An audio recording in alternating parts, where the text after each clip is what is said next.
Okay. Okay, so good afternoon, everybody. Our apologies for starting a few minutes late today. We've got a full and really great agenda for you that is brought to you by some Nourish cohort members and advisors, and you'll be hearing from Victoria Wakefield from the University of British Columbia, and from Dan Munshaw from the City of Thunder Bay, and regrettably Wendy Smith from MealSource won't be able to join us today. She is out quite sick, so instead you'll be getting to hear a case study from some previous work that we did together, which I'll present in her stead.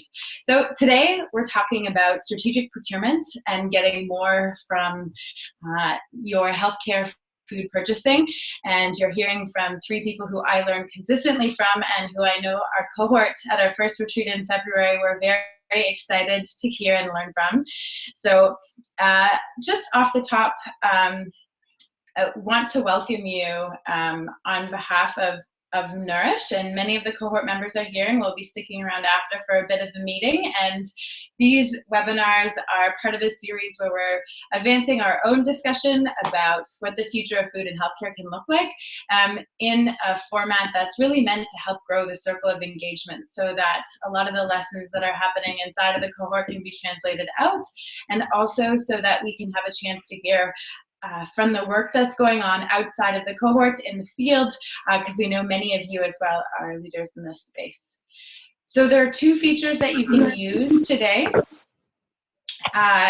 in order to participate. The main one is at the bottom of your screen. You'll see a Q&A button.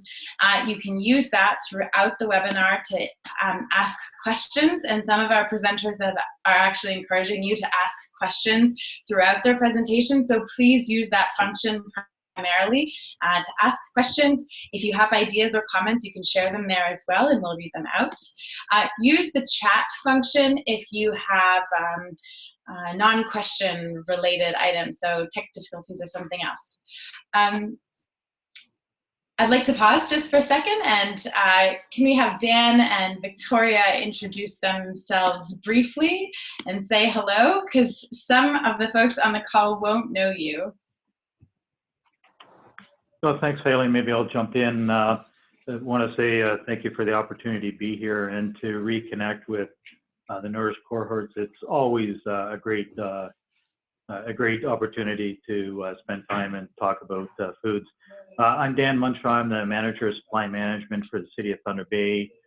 My full-time position really isn't in food, but it is in procurement. I look after all the procurement activities of the corporation. One of the commodities that we buy is food for our long-term care facility and arenas and stadiums and daycare centers and 55+ centers. So we have a fair amount of food in aggregation that we buy on behalf of the corporation. Great.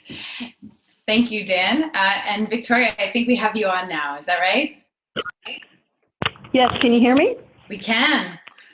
Oh, good, yay! So I'm sorry you can't see me.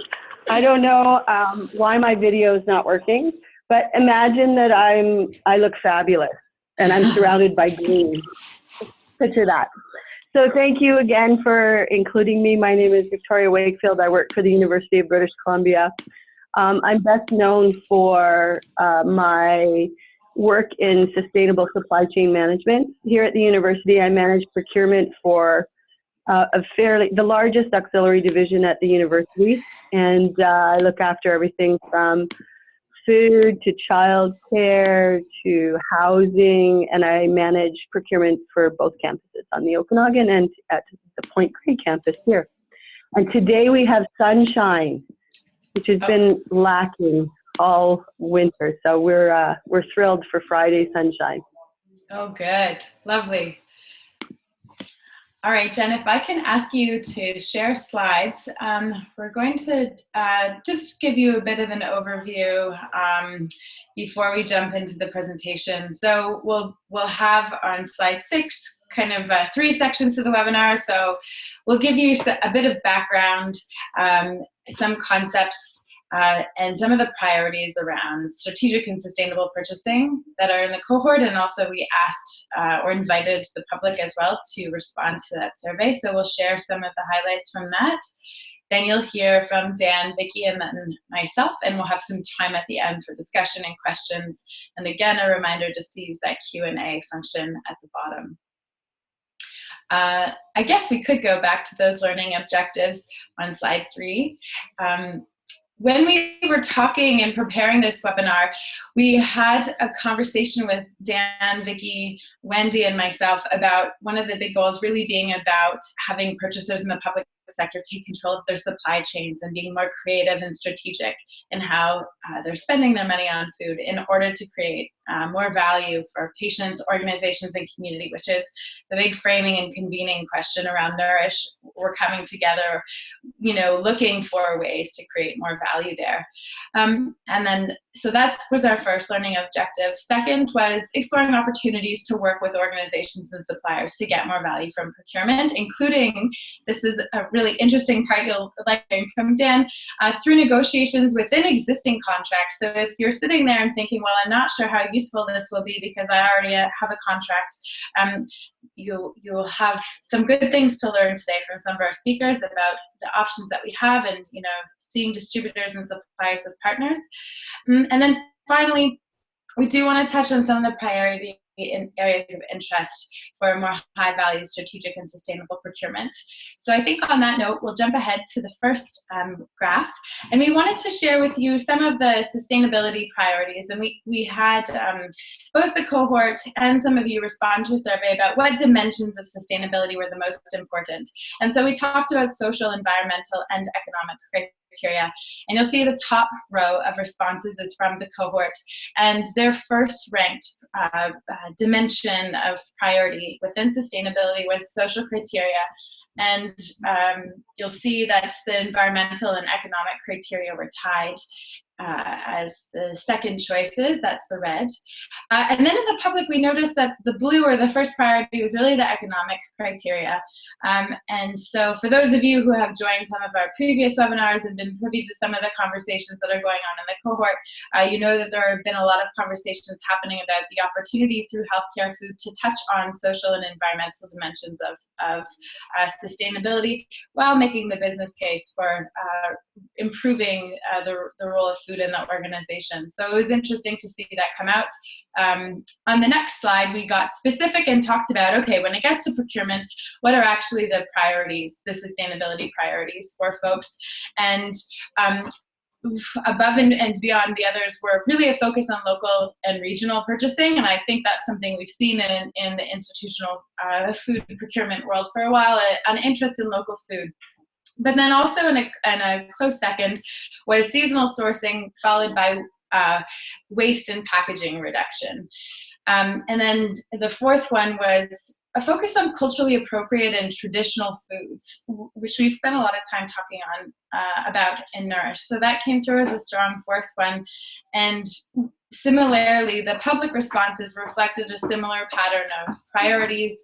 The next slide, with local food again being really the above and beyond priority, and then seasonal foods and culturally appropriate foods being the next priority. So you can see 10 responses, not a huge pool, but we actually, if folks are interested in responding to the survey, to do so. And we are using this to kind of get a sense of where the field is at and where the cohort is at relative to some of the other conversations that are going on. And again, these responses are coming in from across the country.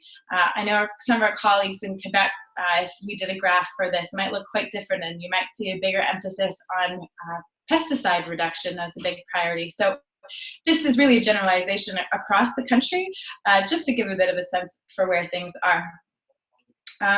If you are interested in some of those sustainability priorities that are out on the left of this graph that you can see, these are actually taken from a lot of work and research that happened in Quebec through the MAPAC, coming up with a sustainability tool out of the GASEC, one of the group purchasing organizations there.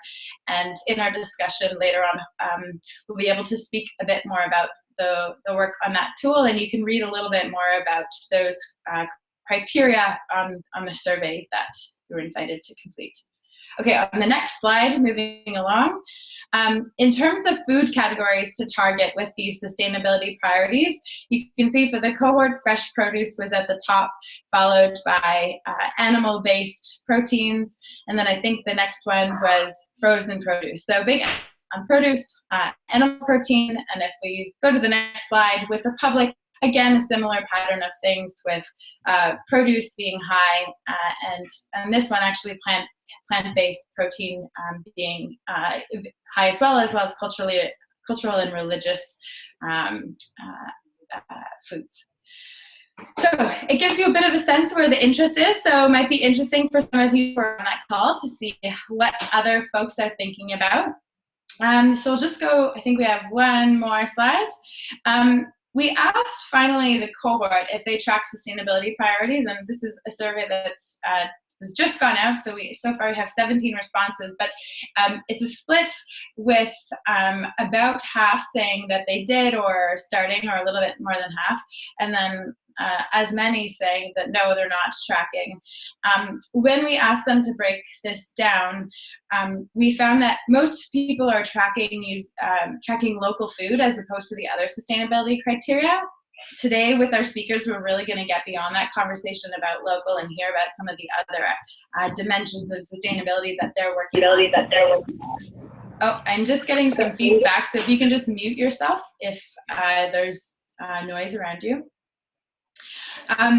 When it came to the definitions that they're using for these things, it's kind of a tiered definition where we see folks focusing mostly on a definition of local based on their province, but also some folks defining it by a region. So for example, Haida Gwaii is a discrete geographic region, or the Qu'Appelle Valley in Saskatchewan, or say the Greenbelt in Ottawa.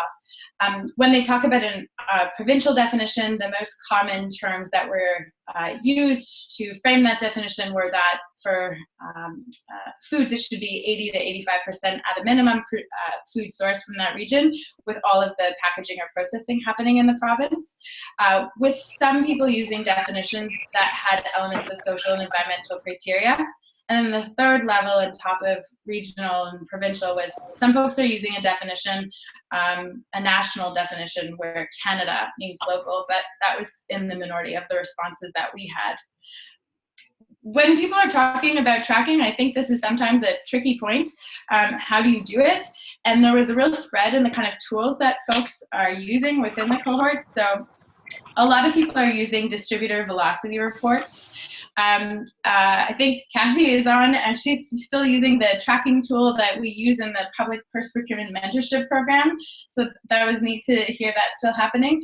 And then I think some are using Seaboard or their ordering system, so tagging it through a purchasing process. And then a lot of you, I think, are using invoices or your budgets manually to do it in your own spreadsheets. And I saw two themes in terms of how folks were reporting local. One is that you're typically using a percentage local of the total food spend or food sales. But then another one that was coming up is food category goals. So for example, to say that by 2017 or 2018, we want to have 100% of our carrots or fish or berries be local from whatever geographic region you had defined. So this is one of the areas, or this is some of the context that we wanted to go over as we go into this presentation, and I pass it over to our speakers just to give a sense of the lay of the land for where we are, because we really are hoping that this webinar and throughout the rest of Nourish, we're creating an opportunity to talk through some of, what do we need to be sharing with one another, what might be possible. And is there an opportunity to come up with some healthcare sector priorities around sustainable purchasing that we could more effectively communicate to value chains with perhaps a more united voice, or at least some sense of the priorities and how we're defining them to make us more effective with our demand side asks to value chain and also to policymakers. Okay, so that's the context. I'm going to pass it over to Victoria Wakefield now. To the Queen of Green, and you won't be able to see her, but you can find her on the Nourish website. She does look very fabulous on there. Thank you, Haley. Yeah. So, Jen, can you move to my next slide?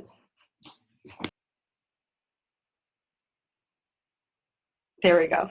I thought it would be helpful this morning to just reach out to all of my supply chain colleagues out there and just remind them that we make a significant difference and have the ability to make change happen.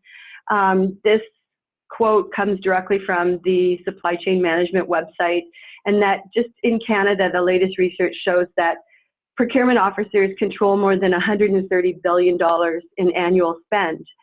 I think that's pretty important and critical to just reflect on. So some of these challenges that we're talking about are clearly in the power of the professional procurement people. And I just want to call out to them to, pull on their leadership hat and let's get it done. To the next slide. I think if I move this, it'll work. There we go. One of the questions when we were preparing for this webinar that I was asked was that, why did UBC choose to focus on the sustainability and the indicators that we chose? So I'll just give you a bit of an introduction into that. So in 2015, we celebrated here at UBC our 100th birthday. And with that, over 20 years of sustainability commitment and achievement has been already attained. As we reflected on our history, we also looked to the future. It is expected that by 2100, 80% of the world's population will live in cities. And many of our biggest challenges here include climate change. And we need to be solved, these issues of climate change need to be solved in urban centers around the globe.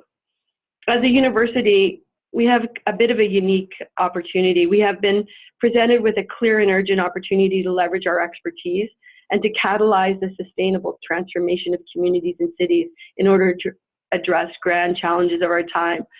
How we see ourselves at the university is basically a playground, a sandbox, if you will, where we're able to tap into amazing brains and amazing research and trial sustainable solutions that can then be adopted and scaled up out into the greater. Our efforts and successes already have a direct application to urban sustainability, including building and energy innovators, behavior change, and well-being. I don't know if any of you have visited our campus, but we do have the Sears building, which is the cleanest building and the most sustainable building built ever in North America. It actually has a net footprint. What it does is every aspect of the building is amazing, and it actually has the ability to collect off-gassing from its neighbors, pull it into a system, clean it, and redistribute the energy. So in fact, it has the ability to improve the environment for neighboring buildings, which is the future of build.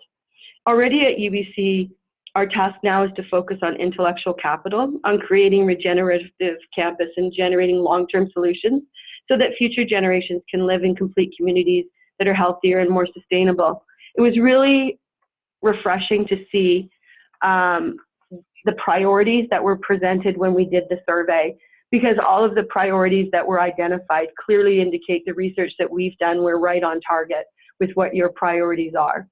One of the things that I find over and over again is that contracts and the procurement documentation asking for the things that we need and that our clients want are weak.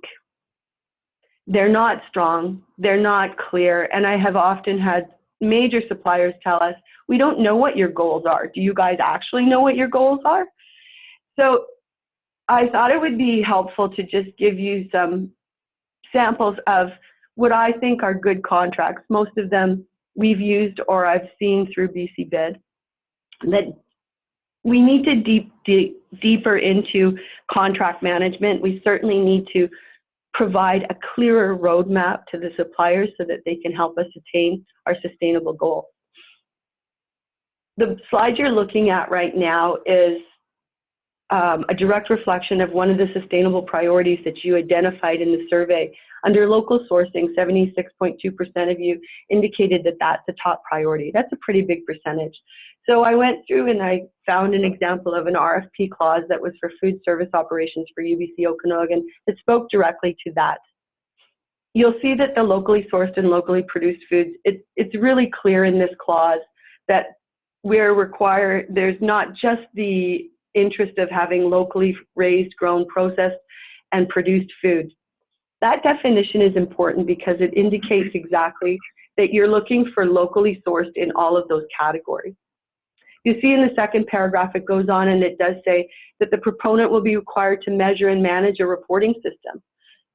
I almost never see this in any of the documents that I see on BC Bid asking for food service operators.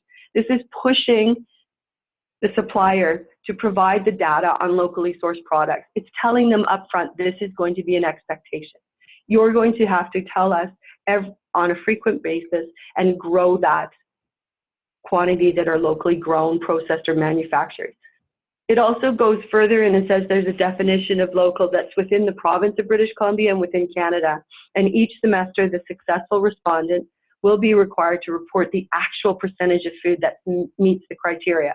This is a really clear clause. And so when this is embedded in an RFP or any formal bid document and it goes to the marketplace, it tells the food providers exactly what's expected. We've moved on to the next slide. Oh, I've also, sorry, for the bottom, for details, there's a link for the strategic plan to ubc.ca. And I think that there's a lot of useful information on our 20-year vision and statement plans. And the reason we share all of these is so that you can borrow them, make them your own. I'm going to move to the next slide. I hit my button, it's not working. Sorry, Jen, can you go to waste? It was really encouraging as well for me to see that a sustainable priority, over 52% of you wanted to see waste packaging dealt with. We are pretty aggressive here on the campus. We actually have a zero waste commitment, and zero waste can be quite a daunting task, let me tell you. But this is some examples of the criterion that is in our RFP clauses around waste. This one is specific to, again, a food operator, since we're talking about food. It's broken into sections. So when I go through RFP bids that I see on BC Bid that come from various organizations and cities, they just have a mothering statement around waste, and it's not good enough. It needs to be a deeper dive. You need to talk about what you currently have, what systems are in play. You need to identify exactly what your measurements are. If you want reusable takeout containers, on our campus we are styrofoam free. So we have over 37 food outlets that get deliveries of products every single day, and we don't accept styrofoam. We also don't have any food operators, franchises or otherwise, that are allowed to use styrofoam. So that is just a really clear, and it says right in the clause that goes out into the marketplace that the university's a styrofoam-free environment and no goods will be provided for production or for resale in styrofoam. Suppliers will figure it out. If you're really clear at the front end what your goals are and what's accepted and what's not, they will work with you to figure out the solution. Often we don't know what the end results will be, but we have to be really clear on where we want to go and what the expectations are.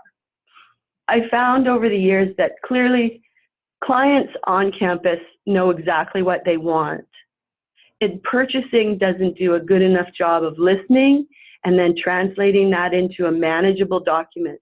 And I have to apologize on behalf of my profession that there's a real lack in leadership in the procurement world. We're often seen as a barrier rather than a partner, and that does need to change.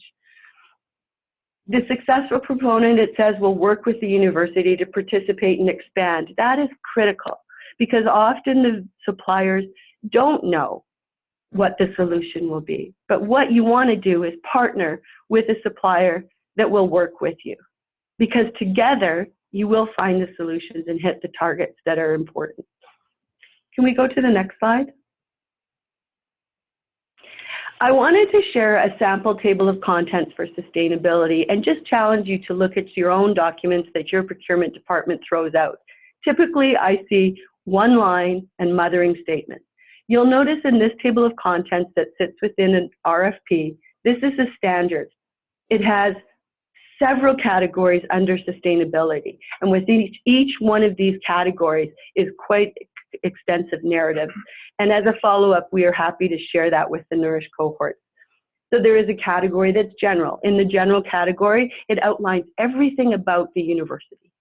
It talks about the 100 years of commitment. It talks about all of our goals. It goes into great detail on our zero waste. And then it starts to go down to category by category. You can see by this table of contents, for the vendor community, it's pretty clear what our priorities are in this category. It goes as far as talking about bottled water, recycling, takeout containers, and at the very bottom you'll see sustainable reporting. There's a whole section on sustainable reporting and what the expectation from the vendor that works with us are. Do you want to go to the next slide, Jen? Another question that was asked was, what tools do we use? About 4 years ago, UBC adopted the Sustainable Tracking Assessment and Rating System. I highly recommend you spend some time with getting familiar with the ASHI STARS reporting tool. It's been absolutely essential for my group. It provides a really easy framework and some tracking and assessment tools that are, one, globally recognized, formally reported. Reputable organizations are using this tool to report out on, and it has a lot of measurements and goals that purchasing professionals can use and report out on. And I just, in the matter of time here, share the link with you, but I'm also absolutely available to any of the cohorts to share any spreadsheets or dialogue one-on-one on how to get there. Again, if you look at this website, I encourage you to spend some time, and there's a lot of tools and support with the STARS tracking assessment and rating system that can help your procurement teams. And with that, I think I hand it over back to you, Haley. Great. Okay, thank you, Victoria. Really wonderful to get a bit of a bird's eye view of some of the work that you've been able to do at UBC, and I hope we will have opportunities for you to connect further with the cohort around some of the work that you've done.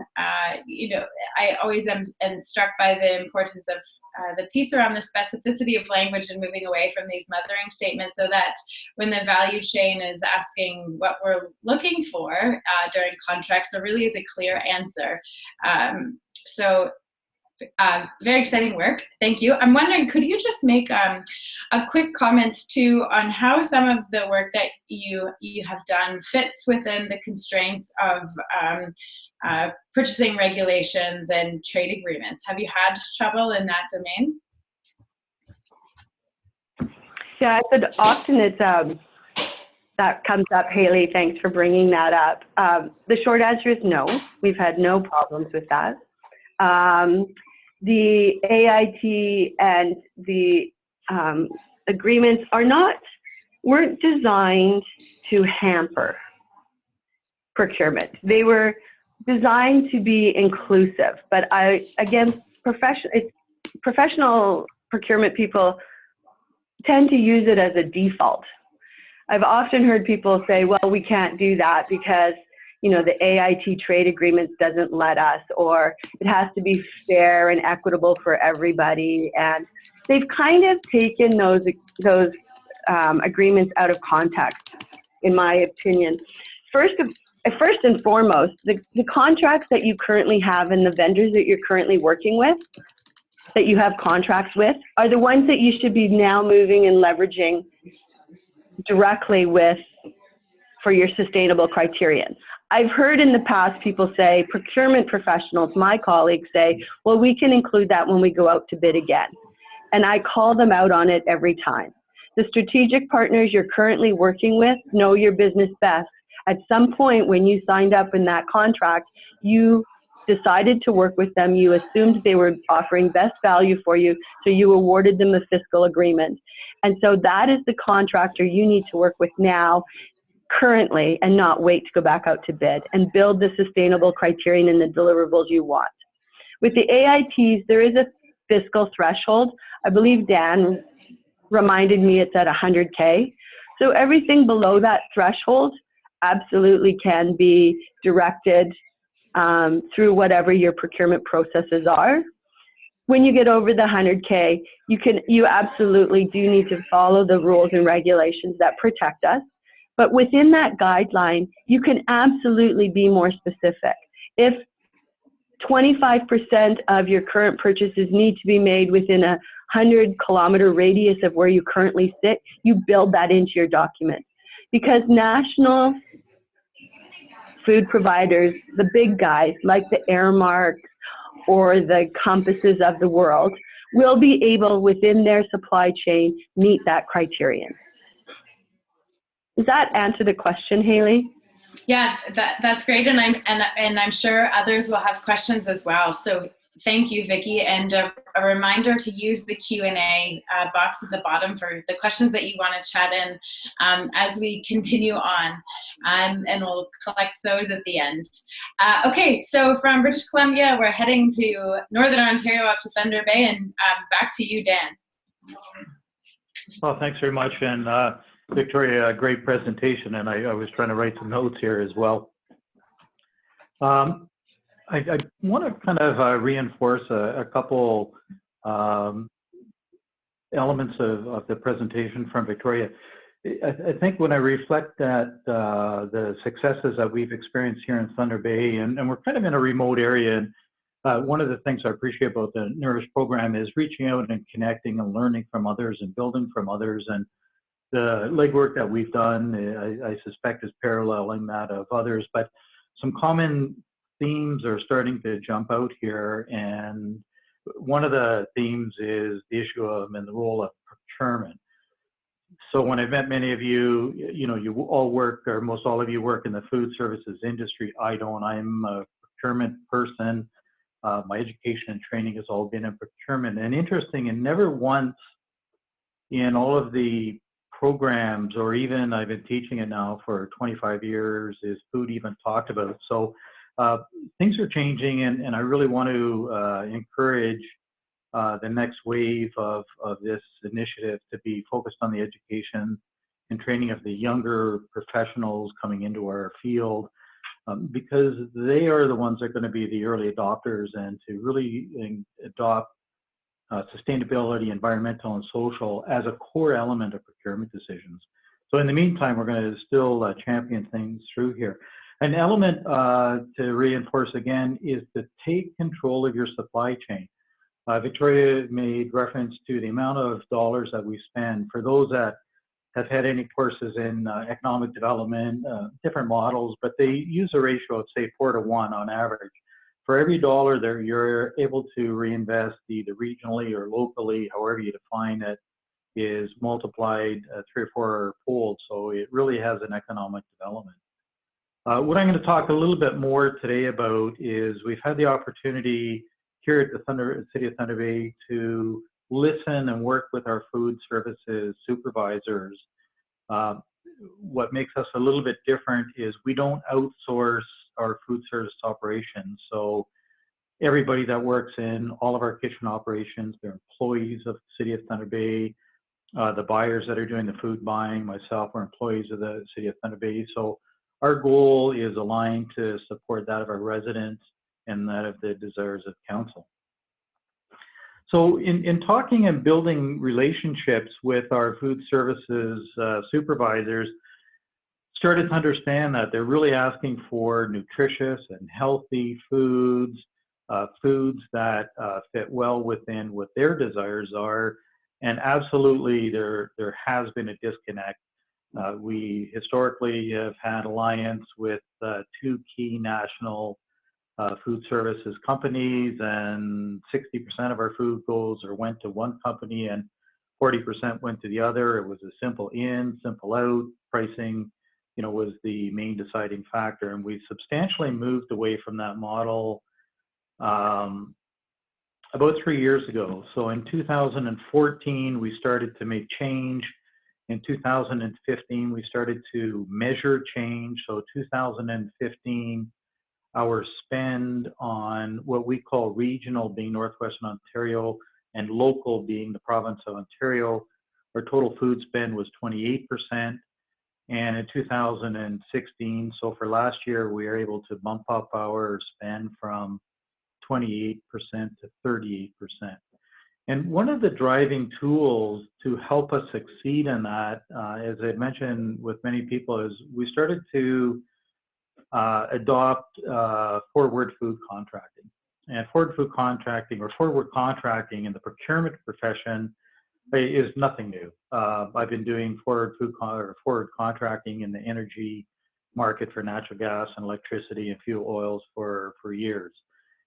And in listening with our food services team, and then getting out and meeting with local and regional growers, there seemed to be a disconnect. And when procurement people do choose to get involved and actually listen, they can build models that can help broker the commercial business transactions. And that's simply what we've done here. So today, more specifically, I'm going to talk about forward food contracting and the use of negotiations.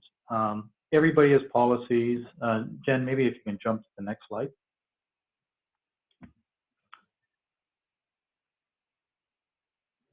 So everybody has policies, and everywhere we turn, there's rules. In procurement, especially in public procurement, we're subject to rules from all different sources. We've got, most recently, if you've been listening, the NAFTA agreement, and we're hearing out of the United States that they want to look at applying pressures to change within the NAFTA, certainly within the milk supply chain board.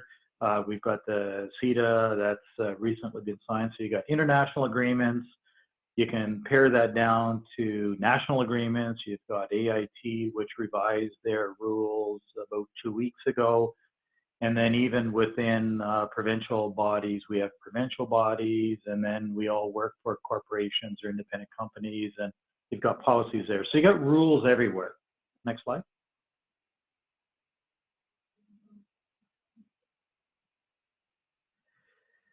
So one of the important parts of moving forward and ensuring that the steps that you take forward have to comply with these policies. There are absolute rooms to work with. So for example, here in Ontario, we have what's called the Ontario Broader Public Sector Directive. And at that point, for purchases 100,000 and greater, you have to go publicly to the market. But look at that. You've got a fair amount of money available for you to play within under that threshold. If you look at the CETA threshold, you're at 200,000 and change. And if you look at the NAFTA threshold, so each of the agreements have an actual threshold in it.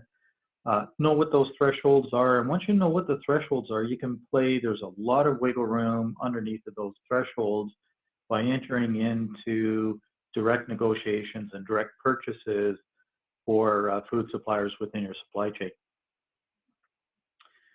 City of Thunder Bay, for example, we try and take fairly tight control. So even though within the province of Ontario, you can play within 100,000, we've tightened our policy down that I can still play within 60,000 without being forced to go to the market. So if you look at $60,000 worth of spend with a few regional growers, that's pretty substantial.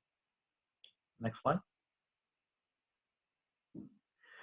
So part of what I've been talking about is the concept of forward food contracting. And maybe before I get into the core elements of it here, I'm just going to talk about the concept of what is forward food contracting.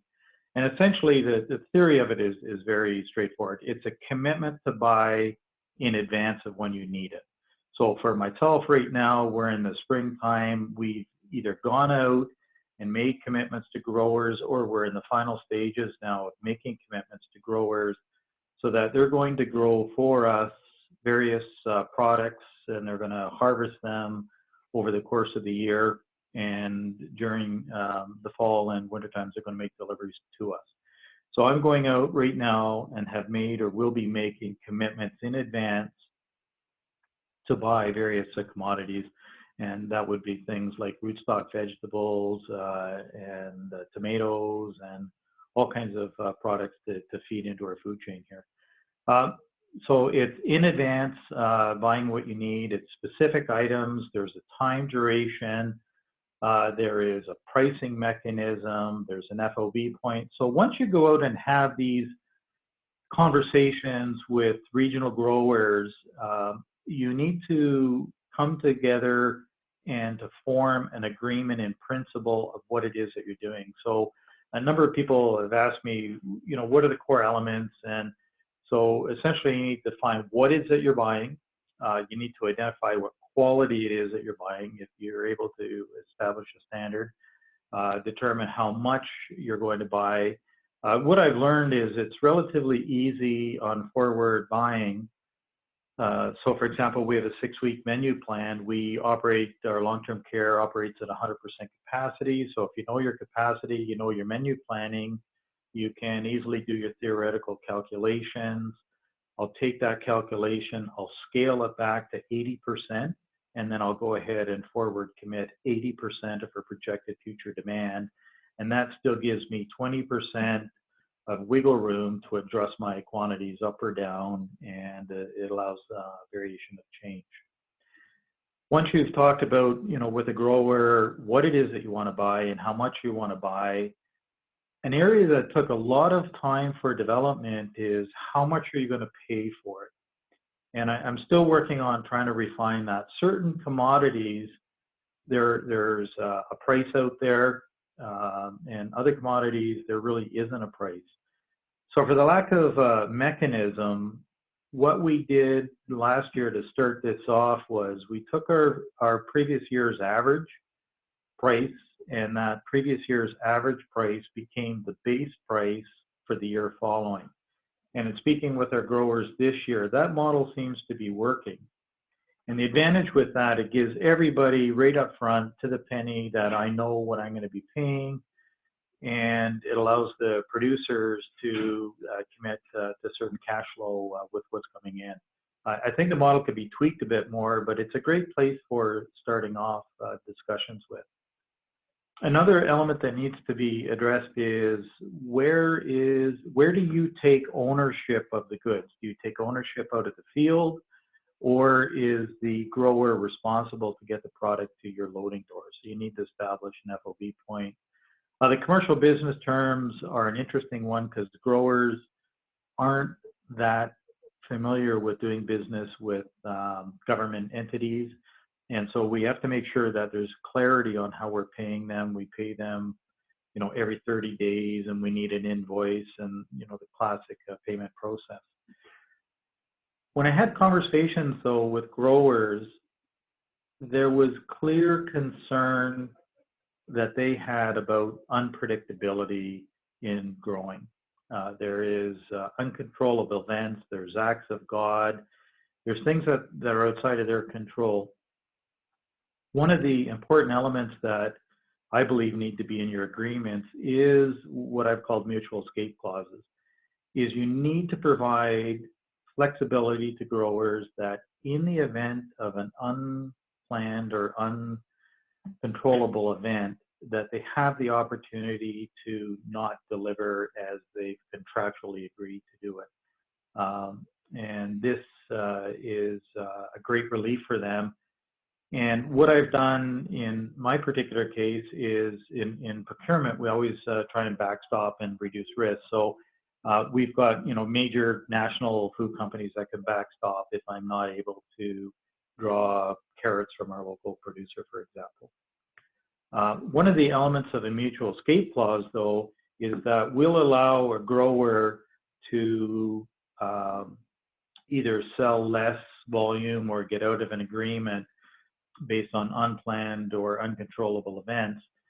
But what I've said to them is, if you aren't going to deliver to me because you found a better market or somebody that'll pay more at a farmer's market, we won't permit that. So uncontrollable for sure, but just because you get a better customer, that's where we hold them to the contract.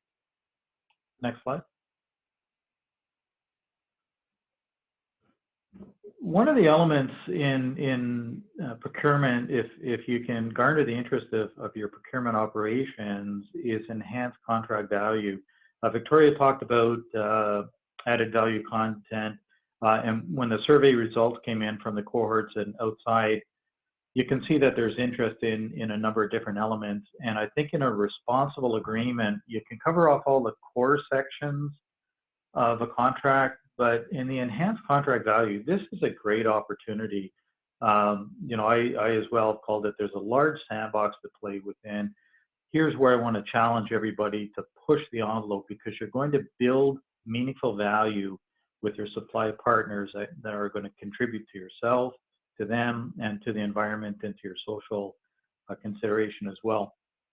So for example, in our forward buy contracts, waste reduction is a core element of what I want to bring in. So what we've got is returnable containers, and the returnable containers may have a bin system, and the bin system may have a liner. So we may dispose of the liner, but the actual bin is a green plastic returnable bin. The producer delivers to us and then takes away its previous packaging, and we simply recycle the liner that was in there. We're also getting items in large pails. Now, the supplier doesn't have need for that pail, but what we've done now is to use that pail to assemble our compost material. Vegetable proteins and vegetable organic matter is a highly desirable compost material. And we're actually now starting to look at that as a possible revenue source where we can reinvest that into more local foods. But we're using that container to collect compostable material.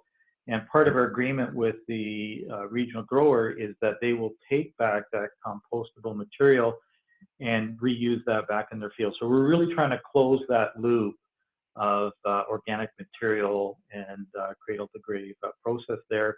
And the pails, when the pails are cycled out, the pails go to our local restore, who in turn resell that. So you're able to be creative with packaging materials. Some additional enhanced value is regional growers like a contract. But if you want to really add value and economic value and allow them to finance on it, maybe consider multiple years, 1 year, 2 years. We build a commitment that if we're going to enter an agreement, we want our residents to be able to go out to the field and to tour the field, to be connected with the foods. And we place signage in the field, and the sign would say proudly grown in partnership, for example, with Blues Farms and City of Thunder Bay, so there's that cross recognition. The farm also comes in the fall after harvest, and we have them sponsor a farmers market day. We do a farm to plate day where the farmers are there meeting the residents and meeting with the people at the 55 Plus Center, and it really is connecting the growers to the actual end users. An area where I'm moving next to now, literally with where we're working on, is I heard Victoria speak about them being the catalyst to create these tools. And here in the City of Thunder Bay, we're doing the exact same thing. Is I'm using my volumes, the engagement, and we're creating what I call, we're bench testing these. But now that I bench test them and showed successes, we're now creating aggregated contracts. So I've got the college wanting to participate. I've got the university wanting to participate in the French Catholic School Board. So I'm hoping within the next 6 weeks that we're going to be able to place direct forward buys now. Instead of just the city, we're going to have 3 or 4 aggregated players, and we're going to increase our leverage spend even a lot more. So huge sandbox, be creative. This is where you have the opportunity through negotiations to do something truly unique and different. Next slide. There are 2 elements that I have observed, though, within direct buys and forward contracts. Now, when I do purchases, I issue purchases directly on behalf of the City of Thunder Bay, so I can enter into a direct agreement with a grower. I can issue them a formal contract. I can issue them a purchase order. I can do that. But when I've talked to, for example, our local college and university, they've got Aramark and Cisco Sodexo as contracted food service companies. And what I've learned is that those companies cannot do business with our local grower because these are not approved suppliers per se. But the workaround that we've created is that we will now be able to enter into indirect agreements with a local distributor who is an approved distributor for Aramark, for example, and that we'll enter into an agreement with Loudon's, and Loudon's is an approved distributor, and Loudon's on our aggregated behalf will enter into the agreement with the local grower. So whether you directly manage your food services or indirectly contract out your services, there are ways to be creative in this regard. Next slide. I think that was the last. Yeah, great. Thank you. Great, thank you so much, Dan. A lot of sandboxes. I think a theme around growers connecting with end users, and I think that actually will connect nicely with the last case study that we have for you, which is also one that you can find online that was published by the Greenbelt Fund and came from some work that MealSource did on their own purchasing process. So I'll go through it with you quickly, and know that you can reference it online as well. But this story as well is, I think, full with good insights, and I think a big theme that I'm noticing, from our past two speakers and with this case study as well that's coming up is a lot of the innovation that happens in procurement, it happens through relationship building and better understanding the value that the suppliers you might want to be working with are able to deliver to you. And often that doesn't happen. The understanding of what that value is doesn't happen from, behind a desk, but actually when you're out in the field or having more communication with those vendors. So I'll remind you to use the Q&A if you like, and we'll go ahead through this presentation. So to the next slide, or two ahead, and we're going to take you through a quick example of a relationship that evolved between VG Meats, which is an Ontario producer of hormone-free and antibiotic-free beef in Ontario, and MealSource, which is a nonprofit group purchasing organization that was representing 33 healthcare members at the time and running an RFP for a meat contract that was coming up. So they represented, actually we'll go ahead to the next slide. So the way this story goes essentially is that MealSource became aware that they didn't have a lot of local bidders responding to their RFPs, and they wanted to know why, and they wanted to increase that number. So there was an insight there that there was probably a gap in understanding or capacity within the local supply chain that led them not to respond. So they hosted a workshop that was meant to build kind of understanding within the value chain locally about what healthcare organizations were looking for in their contracts, and for healthcare organizations actually just to listen and learn what the value chain locally was providing. And out of one of these workshops that happened back in 2011, they met VG Meats for the first time and were interested in their product. So in the next slide, they actually encouraged VG Meats to bid on this contract that came up. VG Meats did, and they in fact were unsuccessful. And I think both parties were surprised that they had lost because they had had some of their members test the product and liked it. And VG Meats did something here that I think is wise to encourage any of the producers you might want to be working with to do, was to ask for a debrief. So they actually sat down with MealSource, and they found that there were two main issues why their product did not outperform the others in the evaluation that MealSource ran. So the first was cost, and the second was food safety. The interesting one is the side of cost. So through conversation and tests, what they actually learned was that VG Meats protein was packing, or VG Meats product was packing more protein per serving than the competitor, to the tune of 15% more. So they could actually serve a smaller portion of that product, and that product would become cost competitive, and the patient would still have their nutritional needs that were met. So this was an interesting aha moment for MealSource, where they realized that the way that they were evaluating on their RFP actually wasn't representing the true interests of their members, and gave that some reflection. On the other side of the equation, there had been this question around federal and provincial meat inspection, and a sense going in that federal inspection was required, but through visits to the farm, researchers and speaking with policy makers learned that the provincial meat inspection was in fact completely sufficient and satisfied the requirements of their members.